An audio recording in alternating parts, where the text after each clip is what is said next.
नमस्कार दोस्तों, आज के हमारे इस वीडियो में हम आपके लिए भोलेनाथ की एक पावन कहानी लेकर आए हैं। एक समय की बात है, किसी गांव में भोला नाम का एक चरवाहा अपनी पत्नी निर्मला के साथ रहता था। दिन में वो सारे गांव की भेड़ बकरियों को चराने के लिए ले जाता था और शाम को उन्हें गांव के बाहर के बाड़े में छोड़ देता और वहीं वो अपनी एक छोटी सी कुटिया में रहता था। सारी रात जंगली जानवरों से भेड़ बकरियों की रक्षा के लिए वो पहरा देता था। भोला भोलेनाथ का परम भक्त था। हर समय ओम नमः शिवाय का जाप करता रहता था।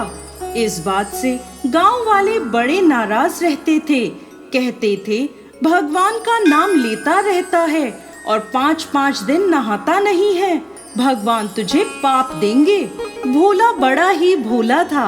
वो कहता, मैं तो प्रभु की भक्ति में लीन रहना चाहता हूँ, प्रभु के दर्शन चाहता हूँ और मुक्ति चाहता हूँ, इसलिए हर समय भोलेनाथ का नाम जपता रहता हूँ। तब कुछ गांव वालों ने उसे समझाया, ऐसे कभी भी तुझे प्रभु प्राप्त नहीं होंगे। तो वह सबसे पूछने लगा, तो आप बताइए, मैं भोलेनाथ की भक्ति कैसे करूं? कैसे मुझे भोलेनाथ के दर्शन प्राप्त होंगे? तब गांव के कुछ महापुरुष भोला से बोले, प्रभु की भक्ति करने के लिए, भोलेनाथ के दर्शन करने के लिए तुम्हें रोज सुबह उठकर नहाना होगा। सुबह शाम भोलेनाथ की पूजा करनी होगी, उनके मंत्र का जाप करना होगा। तब भोलेनाथ तुमसे प्रसन्न होंगे और तुम्हें दर्शन देंगे। भोला बोला, लेकिन मैं तो 8-8 दिन नहीं नहाता, बाड़े में भेड़ बकरियों का पहरा देता हूँ। पूजा पाठ तो मैंने आज तक नहीं की, मुझे इसके बारे में कुछ मालूम नहीं। आप कोई और उपाय बताइए। तब वो महापुरुष बोले, तुम रोज खाना तो खाते हो, तो फिर जब भी तुम खाना खाओ तो पहले भगवान का भोग लगाना, फिर खाना खाना। भोला ने कहा, हाँ, मैं रोज खाना तो खाता हूँ, यह तो मैं कर सकता हूँ। ऐसा कहकर वो वहाँ से चला गया। थोड़ी देर बाद निर्मला खाना लेकर बाड़े पर पहुँची तो भोला बोला, खाना रख दो और तुम चली जाओ, मैं खा लूंगा। निर्मला के जाने के बाद भोला खाना खाने बैठा और भगवान भोलेनाथ का ध्यान करने लगा। हे भोले बाबा, भोग लगाइए, आपके बाद मैं खाना खाऊंगा।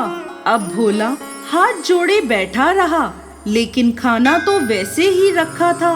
उसने कई बार भोले बाबा को आवाज दी। ऐसे ही दोपहर से शाम हो गई। अब भोला को गुस्सा आया। उसने सारा खाना नदी के किनारे रख दिया। शाम को उसकी पत्नी फिर से खाना लेकर आई। निर्मला के जाने के बाद भोला फिर से भोले बाबा को याद करने लगा और भोग लगाने को कहने लगा। काफी इंतजार के बाद जब भोले बाबा नहीं आए तो उसने वह खाना नदी के किनारे रख दिया। अब भोला ने सोचा, शायद भोलेनाथ मुझसे नाराज हैं, इसीलिए भोग लगाने नहीं आ रहे। उन सब ने कहा था, जब तक भोग ना लगाओ खाना मत खाना। भोला रोज ऐसे ही भूखा रह जाता और सारा खाना नदी के किनारे रख आता। ऐसे ही 1 हफ्ता बीत गया। भूख प्यास से भोला की हालत बिगड़ने लगी। निर्मला बोली, आपको क्या हुआ है? आप इतने दुबले क्यों होते जा रहे हैं? लेकिन भोला ने कुछ नहीं बताया और उसे डांटकर भगा दिया। धीरे धीरे भोला का शरीर कमजोर होने लगा। अब उससे खड़ा भी नहीं हुआ जा रहा था, पर वह भोलेनाथ को भोग लगाने के लिए इंतजार करता रहा। 15 दिन बीत गए। अब भोला बोला, भगवान आप मुझसे नाराज हैं, पर आज मेरा शरीर भी साथ नहीं दे रहा। आज आखिरी बार मैं आपको भोग लगा रहा हूँ। कल का सूरज शायद मैं ना देख सकूं। ऐसा कहते कहते भोला की आंखें बंद हो गईं। उसी समय उसके कानों में किसी की आवाज आई।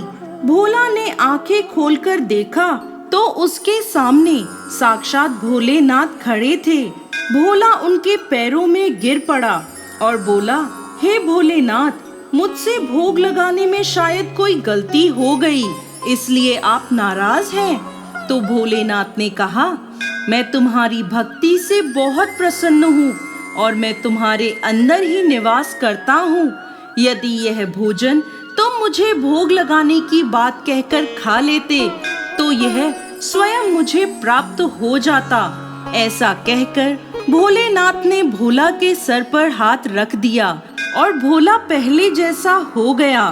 फिर भोलेनाथ बोले, भोला बोलो, तुम्हें क्या चाहिए? वह बोला, बाबा मुझे मुक्ति चाहिए। भोलेनाथ बोले, तुम अपना कार्य करते रहो, जैसे चाहो मेरा सुमिरन करते रहो, अपनी पत्नी का पालन पोषण करो। जब तुम्हारी आयु पूरी होगी तो तुम स्वयं मेरे लोक में आ जाओगे। ऐसा कहकर भोलेनाथ अंतर्ध्यान हो गए। दोस्तों, भगवान भाव के भूखे हैं। जो भी भक्त प्रभु को सच्चे मन से भजता है, प्रभु उसकी मनोकामना अवश्य पूरी करते हैं। जहाँ सालों तपस्या करने के बाद भी भगवान के दर्शन नहीं होते, सच्चे मन से याद करने पे भगवान स्वयं दर्शन देने आते हैं। तो दोस्तों, कैसी लगी आपको आज की हमारी भोलेनाथ की ये कहानी? हमें कमेंट बॉक्स में लिखकर जरूर भेजिएगा। साथ ही साथ आपके अपने इस चैनल को सब्सक्राइब करना ना भूलें। जय भोलेनाथ।